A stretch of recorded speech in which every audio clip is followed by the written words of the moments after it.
దేవుని పరిశుద్ధ నామానికి స్తోత్రములు స్తుతులు కలుగును గాక.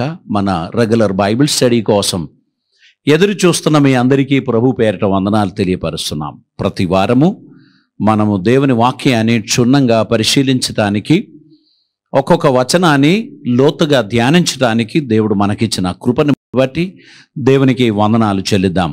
ఈ దినమందు మొదటి పేతురు గ్రంథం 5వ అధ్యాయం 12వ వచనాన్ని మనం చదువుచున్నాం.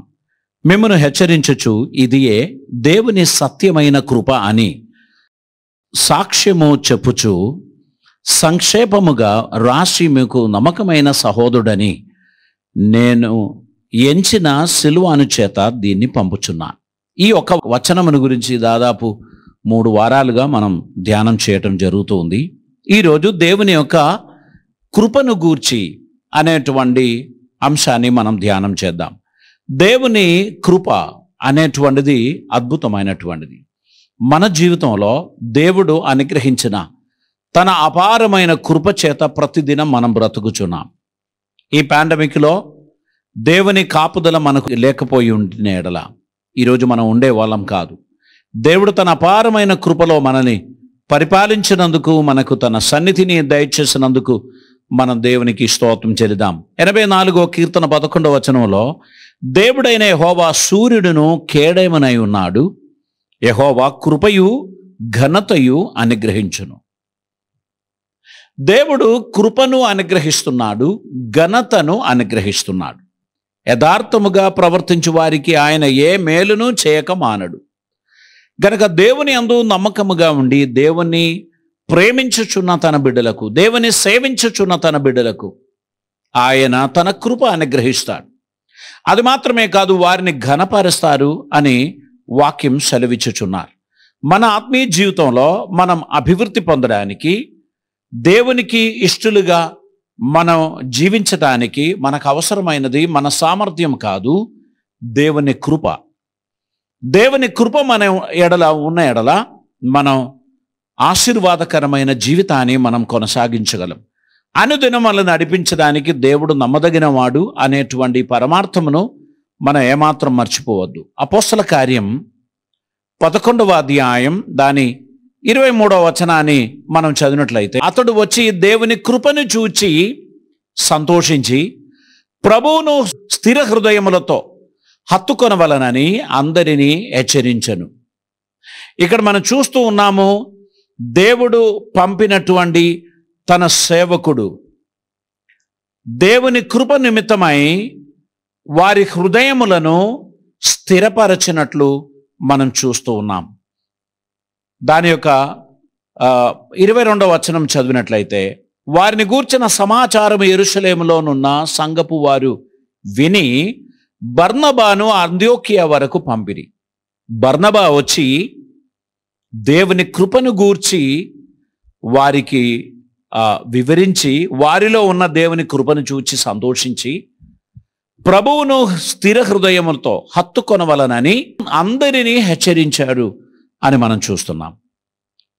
దేవుని కృప పొందడానికి స్థిరమైన మనస్సు, విశ్వాసం, సమర్పణ ఇవి మన జీవితంలో అత్యవసరమై ఉంది. ఆయన మనల్ని విడవని దేవుడు, ఎడబాయని దేవుడు. తన కృప ద్వారా అనుదినం మనల్ని నడిపిస్తున్నాడు. మనం 1 కొరింథీయులకు రాసిన పత్రిక దాని యొక్క 3వ అధ్యాయం 10వ వచనాన్ని మనం చదువుదాం. దేవుడు నాకు అనుగ్రహించిన కృప చొప్పున నేను నేర్పరి అయిన శిల్పకారుని వలనే పునాది వేసి తిని, మరి ఒకడు దాని మీద కట్టుచున్నాడు. ప్రతివాడు దాని మీద ఎలాగూ కట్టుచున్నాడో జాగ్రత్తగా చూచుకొనవలను. కాలాకాలముగా దేవుడు తన సేవకులను తన పని కొరకు ఏర్పరచుకున్నారు. కొందరు ప్రస్తుతం పరిచర్య రంగములో, మైదానంలో కనిపిస్తున్నారు. కొందరు తెర వెనకకు వెళ్ళిపోయారు. దేవుడు అప్పగించిన ఈ సమయం, దేవుడు అప్పగించిన ఈ తలాంతు, దేవుడు అప్పగించిన ఈ రెస్పాన్సిబిలిటీ, వాటిని మనం సరిగా కాపాడుకున్నట్లయితే, మనకు అప్పగింపబడిన రెస్పాన్సిబిలిటీని సరిగా మనం వినియోగించినట్లయితే మన ఆయుస్సును దేవుడు పొడిగిస్తాడు. మన ద్వారా ఇంకెక్కువ కార్యాలు దేవుడు చేస్తాడు. కనుక మనం అందరం దేవుని కృప కొరకు ఎదురు చూస్తున్న బిడ్డలుగా దేవుడు మన ఎడల తన కనికరమును కృపను చూపించు నిమిత్తమై మనలని దేవుని సన్నిధిలో సమర్పించాల్సినటువంటి అవసరత ఉంది. అపోస్తలుడైన పౌలు అంటున్నాడు, దేవుడు నాకు అనుగ్రహించిన కృప చొప్పున నేను నేర్పరి అయిన శిల్పకారుని వలె పునాది వేసి తిని మరి ఒకడు దాని మీద కట్టుచున్నాడు. ప్రతి వాడు దాని మీద ఎలాగూ కట్టుచున్నాడో వాడు జాగ్రత్తగా చూచుకొనవలను అని అంటున్నారు.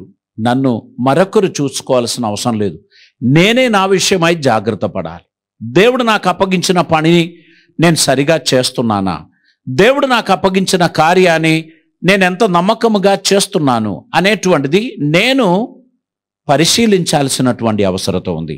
2వ కొరింథీ పత్రిక 1వ అధ్యాయం 12వ వచనం చదివినట్లయితే, మా అతిశయం ఏమనగా లౌకిక జ్ఞానమును అనుసరింపక దేవుడు అనుగ్రహించు పరిశుద్ధతతోనూ నిష్కాపట్యముతోనూ దేవుని కృపనే అనుసరించి లోకములో నడుచుకొంటిమనియు విశేషముగా మీ ఎడలను నడుచుకొంటిమనియు మా మనస్సాక్షి సాక్ష్యమిచ్చుటయే.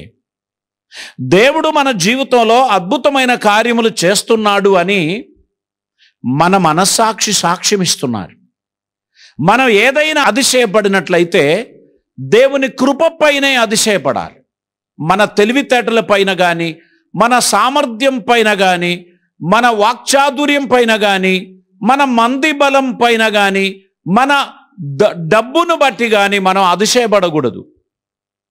మన అతిశయ కారణం ఏమిటి అని ఆలోచించినట్లయితే దేవుడిచ్చిన కృపను బట్టే మేము అతిశయపడుచున్నాం. దేవునికి స్తోత్రం. అనుక్షణం అనుదినం దేవుడు తన కృపలో మనల్ని నడిపిస్తున్నారు. ఇంకా మనం చూసినట్లయితే 2వ కొరింథీ పత్రిక 6వ అధ్యాయం దాని 1వ వచనాన్ని మనం చదువుదాం.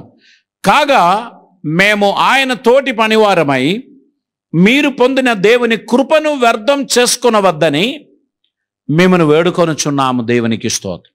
దేవుడు మనకు అనుగ్రహించిన కృపను మనము వ్యర్థం చేసుకోకూడదు.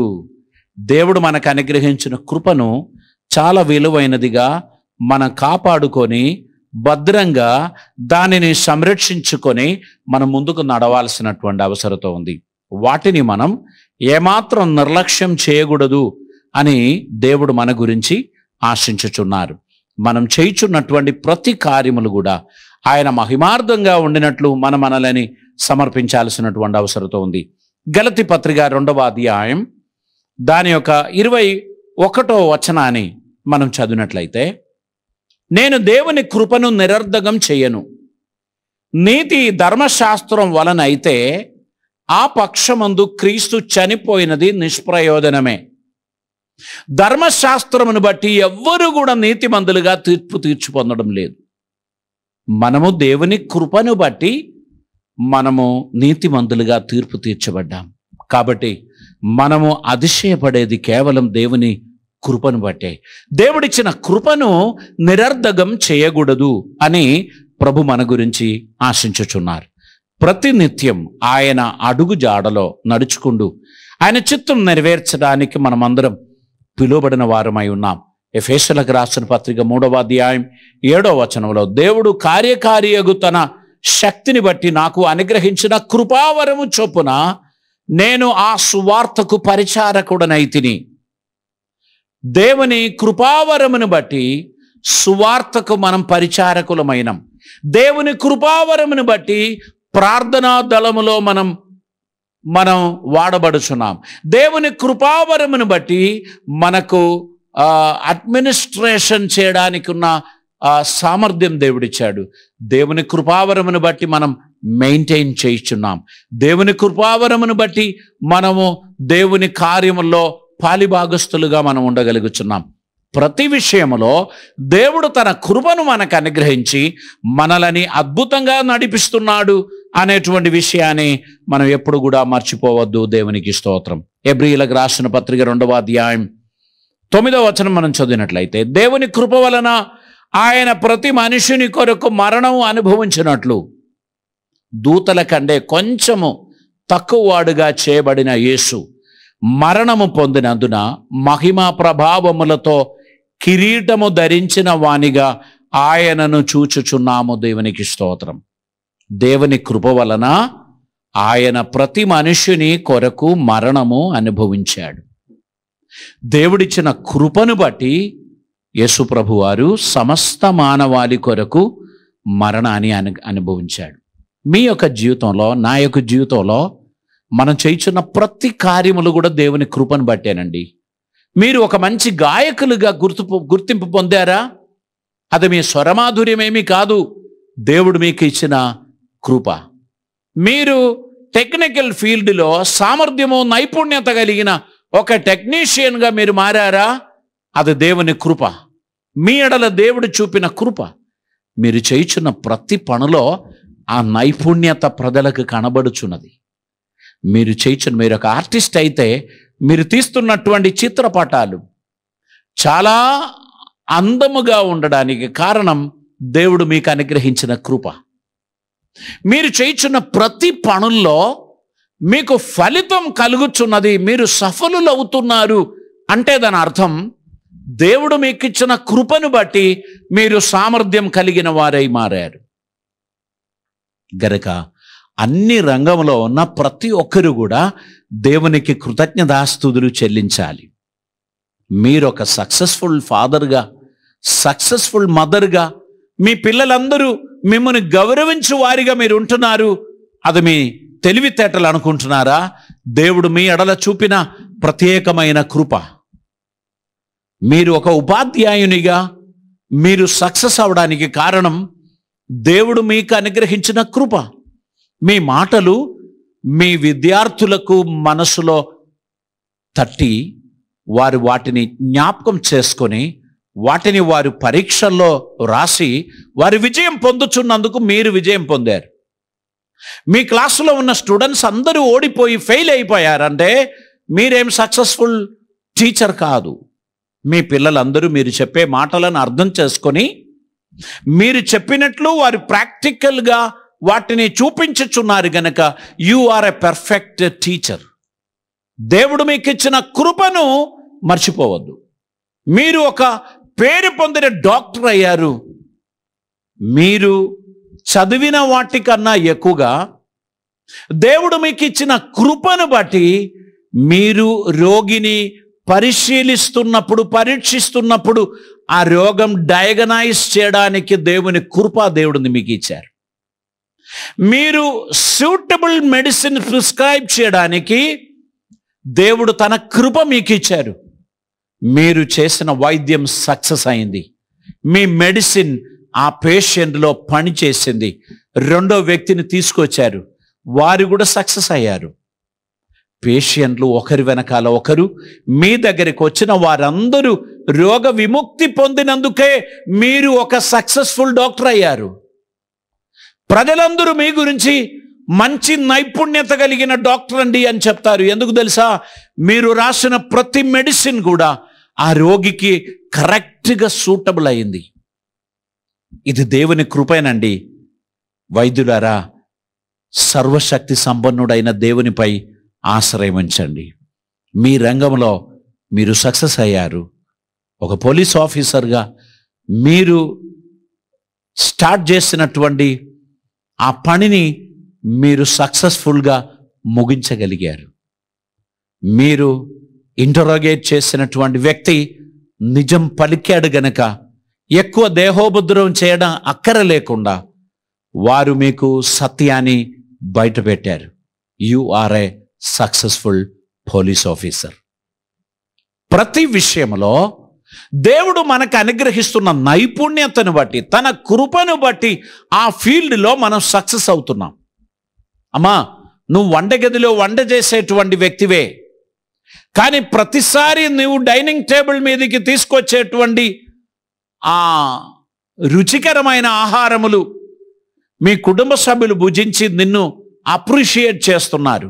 ఎందుకు తెలుసా? నీవు చేస్తున్న పనుల్లో దేవుని కృప నీకు తోడై ఉన్నది. నువ్వు సక్సెస్ అవుతున్నావు. ప్రతి వారం ప్రతిరోజు నువ్వు ఏదో ఒకటి కొత్తగా పరీక్షిస్తున్నావు, అది సక్సెస్ అవుతుంది. అందులో ఏమైనా తేడా వస్తే ఇంటి వాళ్ళకి అందరికీ లూస్ మోషన్, అందరి సిక్ అయి అందరికి ఇండైజెషన్, అందరికీ ఫుడ్ పాయిజన్, అందరూ రోగులైపోయేవారు. మీ చేతికి దేవుడు నైపుణ్యత ఇచ్చినది ఆయన కృప వలనే. దేవునికి వందనాలు తెలియపరచాలి. కిచెన్లో అడుగుపెట్టినప్పుడు ఒక్క నిమిషం తలలు వంచి ప్రార్థన చేయాలి. ప్రభువా, ఈరోజు మా ఫ్యామిలీ కోసం నేను తయారు చేస్తున్న ఆహారం వారు ఎంజాయ్ చేసినట్లు నీ స్పెషల్ గ్రేస్ ఇందులో నింపండి అని చెప్పి మీ వంటలు మీరు ప్రారంభించండి. ఆ రోజు మీ ఫ్యామిలీ అందరూ కూడా ఎంతో ఆనందంతో మిమ్మల్ని అప్రిషియేట్ చేస్తారు. బోధన అని వారు ఎంజాయ్ చేస్తారు. మీరు చేయుచున్నటువంటి ప్రతి పనిలో మీకు దేవుని కృప అవసరం అండి. అది వ్యవసాయంలో అవసరం, అది వ్యాపారంలో అవసరం, అది కార్పెంటరీ వర్క్లో అవసరం, గోల్డ్ స్మిత్ అయితే తనకు అవసరం, ఒక టైలర్కి అవసరం. కుట్టినటువంటి జాకెట్ వేసుకున్నటువంటి వ్యక్తి మరలా పట్టుకొచ్చారనుకోండి, you are not a successful tailor. మీరు మెషర్మెంట్ తీసుకున్నారు, కరెక్ట్గా కుట్టారు, మీరు ఇచ్చి పంపించారు. అది వేసుకున్న తర్వాత ఫోన్ చేసి, అబ్బా థ్యాంక్స్ అండి, చాలా బ్యూటిఫుల్గా ఫిట్ అయిందండి అని ఒకరు చెప్పారనుకోండి, you are a successful tailor. ఆ విధంగా ప్రతి ఒక్కరికి కూడా దేవుని కృప అవసరమై ఉంది. నా తెలివితేటలను బట్టి నేను సమస్తం చేయగలను అని అనుకుంటే కాదండి. ఇస్త్రీ చేస్తున్న వ్యక్తి ఒక బట్టలు నీట్గా ఇస్త్రీ చేస్తే అది వేసుకున్న వ్యక్తి చాలా సంతోషిస్తారు. నెక్స్ట్ టైం అక్కడికే తీసుకుపోయి బట్టలు ఇస్తారు. ఒక్కసారి కుప్ప చేశారనుకోండి, ఆ వ్యక్తి వారి ఫ్యామిలీకి మాత్రమే కాదు, వారి ఫ్రెండ్స్ కూడా చెప్తారు, పలానా దగ్గర డ్రై వాష్కి ఇవ్వకండి, మీ బట్టలు ఖరాబు చేస్తారు, మీ బట్టలంతా కూడా మురికి అంటిస్తాడు, మీరు ఇచ్చినటువంటిది డ్రై వాష్కే కానీ పనికి రాకుండా చేస్తాడు అని వారి ఫ్రెండ్స్కు వారు చెప్తారు. మీరు చేయించిన పనుల్లో మీకు నైపుణ్యత అవసరమై ఉంది. మీరు ఏ వర్క్ చేసినా దాని ఫలితం ఆ వర్క్లోనే కనిపిస్తుంది. అప్పుడు మీకు అభివృద్ధి, అప్పుడు మీకు ఐశ్వర్యం, అప్పుడు మీరు సంతోషిస్తారు. మీరు చేసినటువంటిది అభివృద్ధిలోనికి వస్తుంది. దేవుడు మిమ్మల్ని ఆశీర్వదించాలని మీరు ఆశించుచున్నట్లయితే ఏ పని అయినా సరే మొదలుపెట్టే ముందు దేవుణ్ణి మొరపెట్టండి. నర్సెస్, కంపౌండర్స్, పారామెడికల్ టీం, అనేక రకాలైన ఆశా వర్కర్లు, మీరందరూ మీ చదువును బట్టి, మీ పనితీరును బట్టి కాదు, దేవుని కృపను బట్టి మీరు సక్సెస్ అవుతున్నారు. ప్రతిరోజు దేవుని కృప మీద ఆశ్రయించండి. నాకు నీ కృప కావాలి, నీ కృప కావాలి. మీరు ఒక సేవకుడై ఉండి దేవుని వాక్యం బోధించుచున్నటువంటి వ్యక్తివై ఉంటే, మీరు బోధించుచున్న మాటలు వినుచున్న ప్రజలు వారి హృదయంలో నెమ్మదిని, ఓదార్పును వారు పొందినట్లయితే, లేదా వారు చేసిన పాపమును, అపరాధమును గురించి వారు హృదయంలో నొచ్చుకొనినట్లు మీ వాక్యం అక్కడనే పిన్ పాయింట్గా తాకినట్లయితే ఆ వ్యక్తి మారు మనస్సులోనికి వస్తారు. కొందరు విశ్వాసంలో స్థిరపరచబడతారు. మీరు అందిస్తున్న వాక్యం వారి హృదయంలో తాకింది అంటే you are a successful preacher. లేనట్లయితే దేవుని కృపపై నువ్వు ఆశ్రయించాల్సిన అవసరం ఉంది. పిట్ట కథలు చెప్పుకుంటూ చాలా కాలం గడుపుదామని అనుకోకు. పిట్ట కథలకు ఒక లిమిట్ ఉంది. దేవుని ఆత్మ అందించు వాక్యం హృదయములో తాకి అక్కడ రూపాంతరం కలుగజేసి చైతన్యమును కలుగజేస్తారు. మనిషి మారుతారు, నూతన నిర్ణయం తీసుకుంటారు, దేవుని అడుగుజాడలో నడుస్తారు. Because of this message I changed my life అని ఆ వ్యక్తి చెప్తారు. కాబట్టి దైవ సేవకులారా, దేవుని పాదముల ఎదుట మోకరించండి, దేవుని కృప పొందండి. దేవునికి ఇష్టమైన మాటలు, ప్రజలకు రూపాంతరం కలిగించే మాటలు అందించి వారి హృదయములను ప్రభు వైపు మళ్లించవలసిందిగా పరిశుద్ధాత్మ దేవుడు కోరుచున్నాడు. దేవునికి స్తోత్రం. మనము పరిశుద్ధ వాక్యములో మనం చదివాం, హెబ్రీయులకు రాసిన పత్రిక 2వ అధ్యాయం 9వ వచనంలో, దేవుని కృప వలన ఆయన ప్రతి మనుష్యుని కొరకు మరణము అనుభవించినాడు. యేసుక్రీస్తు ప్రతి మనిషి కొరకు మరణించాడు. ఒక కులస్తుల కొరకు, ఒక మతస్థుల కొరకు ఆయన మరణించలేదు. భూమి మీద జీవించుచున్న సమస్త మనుష్యుల కొరకు ఆయన మరణించాడు. కనుక ఆయన యందు ఎవరు విశ్వాసం ఉంచి నన్ను కాపాడు ప్రభువా అని మొరపెడతారో వారికి విమోచన, వారికి రక్షణ, వారికి స్వస్థత, వారికి ఆశీర్వాదము దేవుడు కలుగచేస్తారు. మీరు ఏ మతానికి చెందిన వ్యక్తి అయినా, ఏ కులానికి చెందిన వ్యక్తి అయినా, యేసు ప్రభు మిమ్ముని సృష్టించినప్పుడు సృష్టికర్త అయి ఉండే ఆయనకు మొరపెట్టుచున్న తన బిడ్డలను ఏనాడు ఆయన విడిచిపెట్టడు. మీ నిమిత్తమై, మీ పాపముల నిమిత్తమై ఆయన మరణం అనుభవించాడు అని బైబిల్ చెప్తున్నారు. మీ పాపములను యేసుక్రీస్తు శిలువ మరణములో క్షమించి ఉన్నాడు.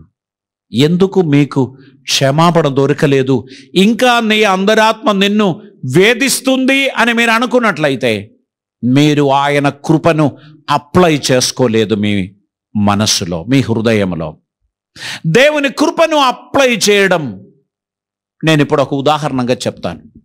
మీ బాత్రూంలో విలువైన సబ్బులు ఉన్నాయి, అది బాత్రూంలో ఉంది, కానీ మీ శరీరం నుంచి కంబు వాసన కొడుతుంది, చెమటల వాసన వస్తుంది.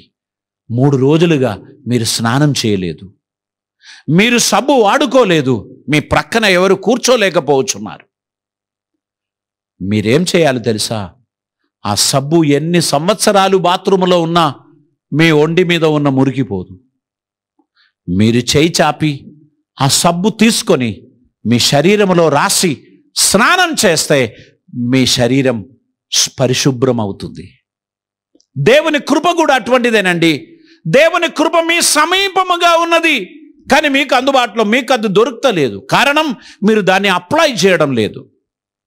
దేవా, నీ కృప నాకు కావాలి అని మీరు ఆయన ఎడల చేతులు చాపినట్లయితే ఆయన కృప మీ మీద కుమ్మరిస్తాడు. మీరు దాన్ని విశ్వాసం ద్వారా అప్లై చేసుకోవాలి. ఎఫెసీయులకు రాసిన పత్రిక 2వ అధ్యాయం 8వ వచనంలో అద్భుతమైన ఈ మాట మనకు చెప్పబడి ఉన్నది. అక్కడ ఇలా చెప్పుచున్నారు, మీరు విశ్వాసము ద్వారా కృపచేతనే రక్షింపబడి ఉన్నారు. ఇంతకుముందు నేను చెప్పిన మాట అదే. మీరు విశ్వాసం ద్వారా ఆ కృపను అప్లై చేసుకుంటే మీకు రక్షణ. ఎట్లా దాన్ని అప్లై చేయాలి? యేసు ప్రభువా, 2000 సంవత్సరాల క్రితం నా పాపముల కొరకు నువ్వు మరణించావని నేను నమ్ముచున్నాను. నీ పవిత్ర రక్తములో సర్వమానవాళికి వాగ్దానం చేసిన రక్షణ, పాప విమోచన నాకును దయచేయము అని మీరు వేడుకొనుగా దేవుడు తన కృప ద్వారా ఆ పాప విముక్తి మీకు కలుగజేస్తాడు. ₹1 ఖర్చు లేదు. 10 అడుగులు దాని నిమిత్తమై మీరు నడవాల్సిన అవసరం లేదు. ఉన్నటువంటి చోటున మీరు ఏ విధంగా ఉన్నారో అదే విధంగా ఉండి, దేవా, నా నిమిత్తమై నువ్వు మరణించావు అనే సత్యం నాకు తెలియకుండా పోయింది, ఈరోజు నేను దాన్ని నమ్ముచున్నాను, నా పాపములను క్షమించండి, నీ పవిత్ర రక్తములో నన్ను కడిగి శుద్ధి చేయండి అని ఈ క్షణములో మీరు ప్రార్థించినట్లయితే మీ పాపమునకు ప్రాయశ్చిత్తం కలుగుచున్నది. ప్రభు మీ అపరాధములను తుడిచివేస్తాడు. తన పవిత్ర రక్తము ద్వారా వాగ్దానం చేయబడిన స్వస్థత, రక్షణ, విమోచన మీకు సొంతం చేస్తాడు. మీరు ఆయన కృపను ఆనందిస్తాడు. దేవునికి స్తోత్రం. ఆయన మీ జీవితంలో అనుగ్రహించిన కృపలను గూర్చి మీరు సంతోషగానం చేస్తారు. దేవునికి స్తోత్రం. యాకోబు పత్రిక 4వ అధ్యాయం 6వ వచనంలో ఆయన ఎక్కువ కృపనిచ్చును, అందుచేత దేవుడు అహంకారులను ఎదిరించి దీనులకు కృప అనుగ్రహించును అని లేఖనము చెప్పుచున్నది. ఇక్కడ కృప పొందడానికి ఒక క్లూ ఏంటంటే, దేవుడు అహంకారులను ఎదిరించుచున్నారు, దీనులకు కృప చూపిస్తున్నారు. మీరు దీన మనస్సు కలిగి నా నిమిత్తమై సిలువలో మరణించిన మా రక్షక, ఈ దీనదాసుని కరుణించుము, నేను నీ పాద సన్నిధిలో నన్ను సమర్పిస్తున్నాను, నన్ను కృప చూపి కరుణించుము అని మీరు ప్రార్థన చేస్తుండగా ఆయన మిమ్మల్ని ఖచ్చితంగా క్షమిస్తాడు. ఆయన అహంకారులకు ఎదిరించుచున్నాడు, దీనులకు కృప అనుగ్రహించుచున్నాడు. దేవునికి స్తోత్రం. మీరు దేవుని కృప పొందాలని, దేవుని ద్వారా ఆశీర్వదింపబడాలని, దేవుని చిత్తం మీ జీవితంలో నెరవేరాలని నేను మనస్ఫూర్తిగా మీ కొరకు ప్రార్థన చేస్తున్నాను. 1 పేతురు గ్రంథం 4వ అధ్యాయం దాని 10వ వచనాన్ని ఈ సమయంలో మనం చదువుదామండి. దేవుని నానా విధమైన కృప విషయమై మంచి గృహ నిర్వాహకులై ఉండి ఒకరినొకడు కృపావరము పొందిన కొలది ఒకరినొకడు ఉపచారం చేయుడి. ఇక్కడ తెలియపరుస్తున్నారు, ఇతరులకు సహాయం చేయడానికి కూడా కృప కావాలి. కృప లేకపోతే చేయలేరు. ఎవరికి కృప అపరిమితముగా కుమ్మరింపబడి ఉన్నదో వారు ఉపచారం చేయగలరు. 10వ వచనంలో దేవుని నానా విధమైన కృపా విషయమై మంచి గృహ నిర్వాహకులై ఉండి ఒక్కొక్కడు కృపావరము పొందిన కొలది ఒకనికొకడు ఉపచారము చేయుడి. దేవునికి స్తోత్రం. మనం పొందిన కృపను బట్టే మనం సహాయం చేయగలం. నేను జేబులో చేయి పెట్టి నాకు సహాయం అడిగిన వ్యక్తికి ఒక $2 నాణయం నేను ఇవ్వగలను. నా జేబులో ఆస్ట్రేలియన్ డాలర్ ఉండదు, నా జేబులో అమెరికన్ డాలర్ ఉండదు, నా జేబులో ఇండియన్ నాణయాలు ఉంటాయి. నేను అందులో నుంచి $2 తీసి ఇస్తాను, $10 తీసి ఇస్తాను. అది నాకు కలిగి ఉన్నది. ఒక్కొక్కనికి కృప పొందిన ప్రకారం వాడు అందరి ఎడల ఉపచారం చేయగలడు. మనకు అనుగ్రహింపబడిన కృపను బట్టి మాత్రమే మనం ఇతరులకు ఉపచారం చేయగలము అనేటువంటి విషయాన్ని జ్ఞాపకం చేసుకుందాం. 1 పేతురు గ్రంథం 5వ అధ్యాయం దాని 5వ వచనాన్ని మనం చదువుచున్నప్పుడు, చిన్నలారా మీరు పెద్దలకు లోబడి ఉండుడి, మీరందరూ ఎదుటి వాని ఎడల దీన మనసు అను వస్త్రం ధరించుకొని మిమ్మను అలంకరించుకొనుడి.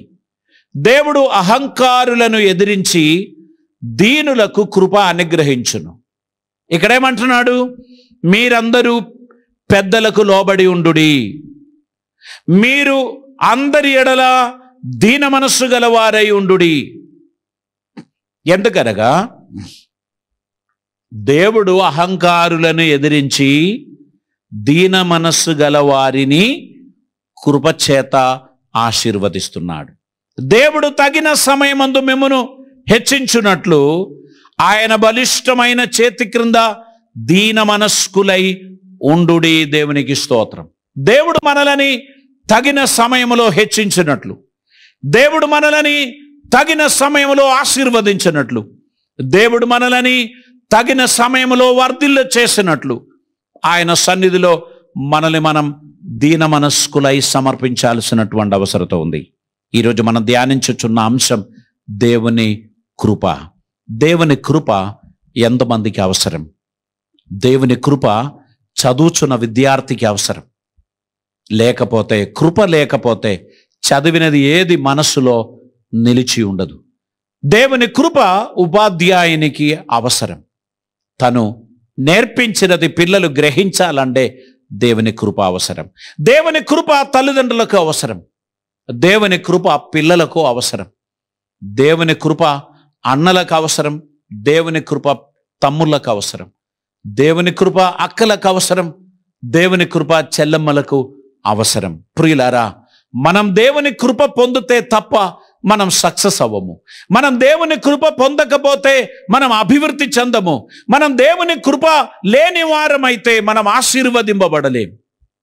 ఈరోజు నా మాట వినుచున్నటువంటి మిత్రులారా, మీరు వర్ధిల్లాలని, ఆశీర్వదింపబడాలని దేవుడు మిమ్మల్ని గూర్చి కోరుచున్నారు.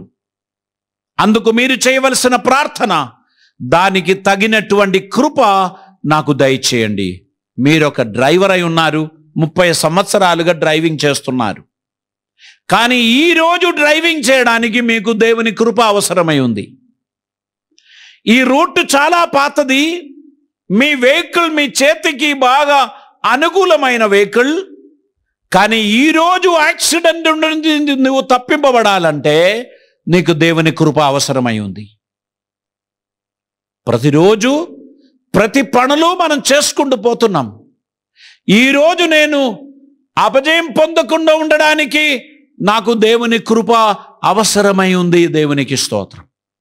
కన్ను మూసుకొని నేను ఇవన్నీ చేయగలను అని మనం అనుకుంటాం. ఏది కన్ను మూసుకొని మనం చేయలేం. మనం కన్ను మూసుకొని చేసేది ఏమీ లేదు. ప్రతిరోజు జాగ్రత్తగా అప్రమత్తంగా ఉండాల్సినటువంటి అవసరత ఉంది. కోవిడ్ పేషెంట్లను పరిచర్య చేయుచున్న డాక్టర్స్, నర్సెస్, ఇది మీకు చాలా అలవాటైనటువంటి వృత్తి. ఈరోజు మీకు ఎదురొచ్చిన ఈ పేషెంట్ అందరిలాంటి వాడు కాదు. ఒక ప్రత్యేక తరమైన వైరస్ తనలో ఉంది. అది నిన్ను అండకుండా ఉండడానికి నువ్వు అప్రమత్తంగా ఉండాలి. దేవుని స్పెషల్ గ్రేస్ నీకు అవసరమై ఉంది. నువ్వు ప్రార్థన చేయాలి. ప్రభువా, ఈరోజు నాకు తటస్థిస్తున్న రోగులు ఎటువంటి వారో, ఏ వేరియండో నాకు తెలియదు ప్రభువా. వారికి నైపుణ్యతతో నేను వైద్యం చేయడానికి నీ జ్ఞానం నాకు అనుగ్రహించండి అని పరమ తండ్రికి మీరు ప్రార్థన చేయాలి. అలాగైతే మీరు ఆ విషయంలో ఈరోజు మీరు సక్సెస్ అవుతారు. ఈరోజు సక్సెస్ అయినందుకు రేపు శ్రద్ధ అవసరం లేదు అని అనుకోకూడదు. ప్రతి నిమిషం మనకు శ్రద్ధ అవసరం, జాగ్రత్త అవసరం. వైజాగ్ నుంచి బయలుదేరి ఒక అంబాసిడర్ కార్ కొన్ని సంవత్సరాల క్రితం వరంగల్ కలెక్టరేట్ దాటిన తర్వాత ఉదయం 6:30 గంటలకు ఈ రోడ్డు కార్నర్లో ఉన్న మెయిన్ రోడ్లో ఒక చెట్టు ఉండే, ఆ చెట్టుకొచ్చి గుద్దింది. రాత్రి 9 గంటలకు వైజాగ్ నుంచి ప్రారంభించిన ఆ వాహనం ఉదయం 6 గంటలకు 7 గంటలకు మధ్యలో ఇల్లు చేరడానికి ఇంకా 3 నిమిషాలు మాత్రమే. ఇల్లు ఆల్మోస్ట్ చేరింది. వరంగల్ కలెక్టరేట్ దాటిందంటే ఫాతిమా నగర్ చేరడానికి ఇంకా 3 మినిట్స్ సరిపోతాయి. ఆ డ్రైవర్ ఎంతో జాగ్రత్తగా రాత్రి అంతా నడిపిన వాడు ఉదయం చిన్న కునుకుపాటు ఆ కారు తీసుకొచ్చి చెట్టుకు గుద్ది దానికి పెను నష్టం కలుగజేయించాడు. ఎందుకు తెలుసా? ఒక్క నిమిషం కునుకుపాటు. దేవుని కృపను నిర్లక్ష్యం చేయడానికి ఒక్క కునుకుపాటు సరిపోతుంది. నీవు దేవుని కృపను నిర్లక్ష్యం చేయకూడదు. ఇవన్నీ నాకు అలవాటైనటువంటి కార్యం, ఇవన్నీ నేను ఎప్పుడో చేసేటువంటి కార్యం, నాకెవరి సలహాలు అవసరం లేదు అనేటువంటిది మీరు ఎప్పుడూ చెప్పకూడదు. మీ పనిలో, మీ వృత్తిలో మీకు నైపుణ్యత అవసరం. మీరు చేయుచున్న ప్రతి పనిలో జాగ్రత్త అవసరం, దేవుని కృప అవసరం. ప్రభువా, ఈ క్షణం నేను సక్సెస్ అవ్వడానికి నీ కృప దయచేయండి అని ప్రార్థన చేయాలి. దేవుడు దీనులకు వాగ్దానం చేసిన బహుమానమే కృప. అహంకారులను దేవుడు ఎదిరిస్తున్నాడు, దీనులకు దేవుడు కృప అనుగ్రహిస్తున్నాడు. గనుక దేవుడు బహుమానముగా మనకిచ్చినటువంటిదే కృప. ఈ కృప కొరకు వేడుకుందాం. ఈ కృప పొందడానికి సమర్పిద్దాం. ఈ కృప కొరకైన వినయం, విధేయత మన జీవితంలో అవసరమై ఉంది. ఈ దినమందు పరిశుద్ధాత్ముడు మీ హృదయములతో మాట్లాడాడు. మీరు సక్సెస్ అవ్వాలంటే మీ అనుభవ జ్ఞానం మాత్రం సరిపోదు, మీ తెలివితేటలు మాత్రం సరిపోదు, మీ వాక్చాతుర్యం మాత్రం సరిపోదు. మీకు దేవుని కృప అవసరమై ఉంది. ఈరోజు మనం దేవుని కృపను గూర్చి మనం ధ్యానించాం. ఆ కృప మీ జీవితంలో పక్కకు పెట్టడానికి వీల్లేనిది. అపారమైన కృప, అద్భుతమైన కృప, ఆశ్చర్యకరమైన కృప, సజీవమైన కృప దేవుడు మీకు అనుగ్రహించి మిమ్మల్ని వర్ధిల్ల చేయనుగాక. మీ జీవితం దేవునికి ప్రీతికరముగా ఉండినట్లు దేవుడు మిమ్మల్ని నడిపించునుగాక. మీ ఇల్లు సక్సెస్ఫుల్గా, ఆనందకరంగా ఈ పాండమిక్ను దాటిపోవడానికి మీకు అవసరమైనది కేవలం దేవుని కృప మాత్రమే. దేవుని కృప కొరకు వేడుకోండి. దానితో పాటు సమస్తము ఒక ప్యాకేజ్ లాగా ఆయన అనుగ్రహిస్తాడు. నీవు ఒక్క సమర్పణ దేవుని సన్నిధిలో చూపించిన ఎడల, ఒక విధేయత దేవుని ఎడల చూపించిన ఎడల, దేవుడు సమస్త ఆశీర్వాదములను మీకు అనుగ్రహించి మిమ్మల్ని ఆశీర్వదిస్తాడు, కృపలతో నింపుతాడు, అద్భుతములు జరిగిస్తాడు. మీరు వర్ధిల్లడానికి అవసరమైనవన్నీ దేవుడు మీకు దయచేస్తాడు. ఆయన పాద సన్నిధిలో మన హృదయాలను సమర్పిద్దాం. ఆయన చిత్తం నెరవేరుద్దాం. ఈ దినమందు దేవుని కృప కొరకు కనిపెడదాం, తలలు వంచుదాం, ప్రార్థన చేద్దాం. పరిశుద్ధుడైన మా ప్రియ పరలోకపు తండ్రి, నీ పవిత్ర సన్నిధి కొరకై నీకు వందనాలు. ఈరోజు మాకిచ్చిన ఈ గొప్ప కృప కొరకై నీకు వందనాలు. నీ గొప్ప సన్నిధి కొరకై నీకు వందనాలు. నీ సమాధానం కొరకై నీకు వందనాలు. నీ ఆదరణ కొరకై నీకు వందనాలు. నీ బిడ్డల ఎడల మీరు చూపించుచున్న కృప కొరకై స్తోత్రం. ఈరోజు తండ్రి, మేము వినిన వాక్యం మాలో ఫలించినట్లు కృప చూపండి.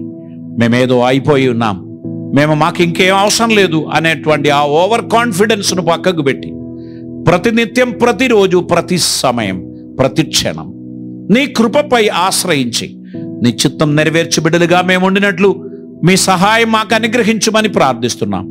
ఆదరణ, దీవెన, ఆశీర్వాదములు, అద్భుతమైన నీ కృపలను మాకు దయచేసి మాలో ప్రతి ఒక్కరిని దీవించమని ప్రార్థిస్తున్నాం. ఈ సమయంలో ఈ పాండమిక్ చేత కలవరంలో ఉన్నటువంటి వారు, భయాందోళనలో ఉన్నటువంటి వారు, వారికి నెమ్మది, ధైర్యం కలుగచేయమని ప్రార్థిస్తున్నాం. తండ్రి, ప్రియులను పోగొట్టుకొని దుఃఖములో ఉన్నటువంటి వారిని మా మాటల చేత మేము ఓదార్చలేం ప్రభువా. వారికి దివ్యమైన శాంతి, సమాధానం వారి కుటుంబానికి దయచేయమని ప్రార్థిస్తున్నాం. రోగగ్రస్తులై ఉన్నటువంటి వారు త్వరగా నెగటివ్ అవ్వడానికి సహాయం చేయండి. రోగాను వారి జీవితం నుండి విడిచిపెట్టినట్లు, సంపూర్ణ ఆరోగ్యము వారి పొందినట్లు సహాయం చేయండి ప్రభువా. నీరసం చేత, బలహీనత చేత అవస్థపడుచున్న వారికి నూతనమైన నీ ఆత్మ సాన్నిధ్యం చేత ఒక నూతన చైతన్యాన్ని వారికి దయచేయమని ప్రార్థిస్తున్నాం. నీ బిడ్డలందరినీ ఆదరించమని, కృపచూపమని, ఆశీర్వదించమని ప్రార్థిస్తున్నాం. ఈ సమయంలో మా తెలంగాణ రాష్ట్రం కొరకు ప్రార్థన చేస్తున్నాం, ఆంధ్రప్రదేశ్ కొరకు ప్రార్థన చేస్తున్నాం, భారతదేశం కొరకు ప్రార్థన చేస్తున్నాం. మా ముఖ్యమంత్రులను, వారి ప్రభుత్వాలను దీవించండి. మా ప్రధానమంత్రి గారిని, వారి కేంద్ర ప్రభుత్వాన్ని దీవించండి. మా దేశమును ప్రభువా క్షేమములోనికి, సురక్షితత్వములోనికి, ఆశీర్వాదములోనికి నడిపించడానికి తగిన దివ్యమైన జ్ఞానం వారికి అనుగ్రహించమని ప్రార్థిస్తున్నాం. వారు తీసుకున్న నిర్ణయాలు దేవుని ఆమోదం పొందిన నిర్ణయాలై ఉండినట్లు కృప చూపమని ప్రార్థిస్తున్నాం. దుష్టుని తంత్రములను లయపరచమని, మీ నామమును మహిమపరచమని, అద్భుతములు జరిగించమని యేసయ్య పవిత్ర నామమున అడిగి ప్రార్థిస్తూ ఉంటున్నాం పరమ తండ్రి, ఆమేన్. ఈ సందేశం మీ జీవితంలో ప్రయోజనకరమైందని నేను నమ్ముచున్నాను. మీ విలువైన సలహాలు, మీ ప్రార్థన అవసరతలు మాకు తెలియపరచండి. మా చిరునామా Jeevanadi, revival christian centre, NIT post, Warangal 4. ఒకవేళ ఈ సందేశం ఫస్ట్ టైం మీరు చూసినట్లయితే మా ఛానల్ సబ్స్క్రైబ్ చేయండి. ఎప్పుడప్పుడు మేము లైవ్ ప్రారంభిస్తారో వెంటనే మీకు నోటిఫికేషన్ రావడానికి పక్కన ఉన్న బెల్ బటన్ ప్రెస్ చేయండి. ఆల్ అనేటువంటి ఆప్షన్ దగ్గర ప్రెస్ చేయండి. మీ ఫ్రెండ్స్కు ఈ సందేశం షేర్ చేయండి. అనేకులు ఈ సందేశం ద్వారా ఆశీర్వదింపబడిన గాక. మీరు చాలా రోజులుగా ఈ సందేశం వీక్షిస్తున్నారు కానీ ఇప్పుడు వరకు సబ్స్క్రైబ్ చేయలేదు అని అనుకున్నట్లయితే మీరు కూడా సబ్స్క్రైబ్ చేయండి. టెలివిజన్ ద్వారా, జీవనది ఛానల్ ద్వారా ఈ ప్రోగ్రాం చూస్తున్నట్లయితే స్క్రీన్లో కనిపిస్తున్న నంబర్లో మీరు మెసేజ్ పెట్టండి, కాల్ చేయండి, వాట్సాప్ చేయండి. మీ ప్రార్థన అవసరతలు మాకు తెలియపరచండి. తప్పకుండా ప్రతిరోజు ఉదయం 6 గంటల నుంచి 7:30 వరకు, సాయంత్రం 6 గంటల నుంచి 7:30 వరకు ప్రార్థన చేస్తున్న ప్రార్థనా వీరులు మీకోసం ఎదురు చూస్తున్నారు. మీ అంశంల కొరకు ప్రార్థించడానికి వారు ఇష్టపడుచున్నారు. మాకు తెలియపరచమని, మాతో కలిసి దేవుని మహిమపరచడానికి కృప చూపమని ప్రార్థిస్తున్నాం. ఈ పరిచర్యను ప్రోత్సహించాలని మీరు ఆశించినట్లయితే స్క్రీన్లో కనిపిస్తున్న నంబర్లో మీరు కాల్ చేయొచ్చు, డీటెయిల్స్ పొందొచ్చు. ఫోన్పే ద్వారా, గూగుల్ పే ద్వారా లేదా స్కానర్ ద్వారా మీరు పరిచర్యలో సహాయపడవచ్చు. దేవుని ధారాళమైన దీవెనలు మీకును మీ కుటుంబానికి కలుగును గాక. మీరు పొందిన దీవెనలు మాతో కూడా షేర్ చేయండి. కేవలం praise the lord, praise the lord అని టైప్ చేయకుండా దేవుడు మీ జీవితంలో ఏం చేశారు, మీరు ఏ విధంగా ఆశీర్వదింపబడ్డారు అనేది మీరు కమెంట్ బాక్స్లో తెలియపరచండి. దేవుడి నామానికి మహిమ కలిగిన గాక. God bless you all.